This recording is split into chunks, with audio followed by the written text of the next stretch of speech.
Consider the function f of x equals 2x cubed minus 3x squared minus 12x plus 18. Find the first derivative. Okay, so first derivative we can get through the power rule. That would be 6x squared minus 6x minus 12. List any critical values. So that would come about by setting that first derivative to 0. And I can factor out a common factor of 6 to start off.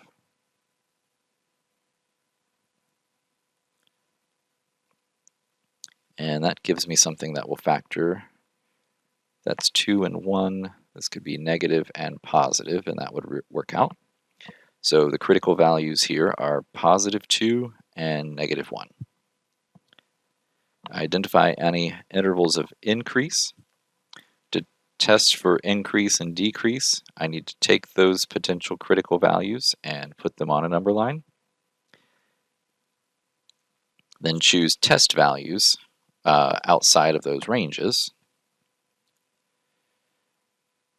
Plug them into the first derivative and see where the first derivative is positive or negative. So I'm plugging into this form right here. 6 I can ignore because that's a positive number. So negative 2 minus 2 is negative 4. So I have a negative. And negative 2 plus 1 is negative 1. So negative times a negative, that's a positive. So I'm increasing on that interval. 0 would be negative 2 times 1, so that's negative.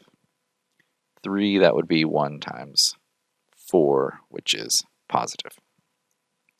So we're increasing on the intervals from negative infinity to negative 1, and then again from 2 to infinity. And decreasing from negative 1 to 2. Find the second derivative, f double prime of x. So the second derivative, just going from this form here, that's a bit easy. That's the easiest form to differentiate. This would be 12x minus 6. And use parts b through e to identify maximums as points.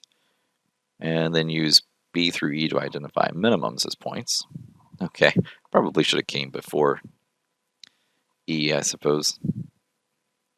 Oh, I know what they want me to do. They want me to use the second derivative to identify that. Well, that's fine. So what the idea is, if the second derivative evaluated at a critical number is greater than 0, so you're concave up, and you have a critical number on an interval that's concave up. That means you have a minimum. So that tells me I would have a minimum, and then if the second derivative evaluated at a critical value is less than 0, then that would mean I have a maximum. And I guess I got the order of those two incorrect based off of the way they want the answers, but that's okay. That's the idea. So I'm going to take my second derivative and evaluate it at 2.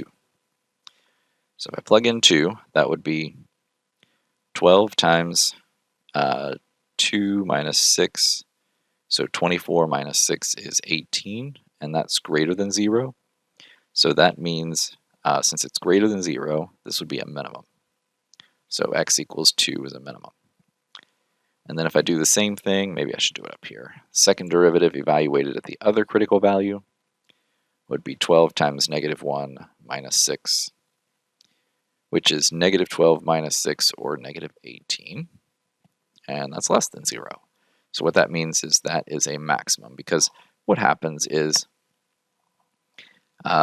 if you have something that is a second derivative that's less than 0, you're on an interval that's concave down. When you pass a critical number, that has to be a maximum. So that tells me that x equals negative 1 is a maximum. Now, the location, because it does say note them as points, they also want us to identify the y values associated with those. So the y values associated we would get from the original function. And I think the easiest thing to do there is just plug into the original function into the calculator. So 2x cubed minus 3x squared minus 12x plus 18. And I'll use a table here, because I'm interested in -1 and 2. All right, so y equals 25, so we have the coordinate 125. Whoops. And when x is 2, y is -2, so 2, -2 is a minimum. All right, use the second derivative to identify intervals where f of x is concave up, concave down, and identify any inflection points. Okay, so to do that, we'll take the second derivative, find its zeros, and since the second derivative is 12x minus 6, that would be the same as 6 times 2x minus 1. So that means I have a 0 at 1/2. And you can set this to 0, 2x minus 1 equals 0, and solve. That's fine as well. But 1/2 is a point of interest here. It may or may not be a inflection point. We'll test and see. So pick a value in each interval.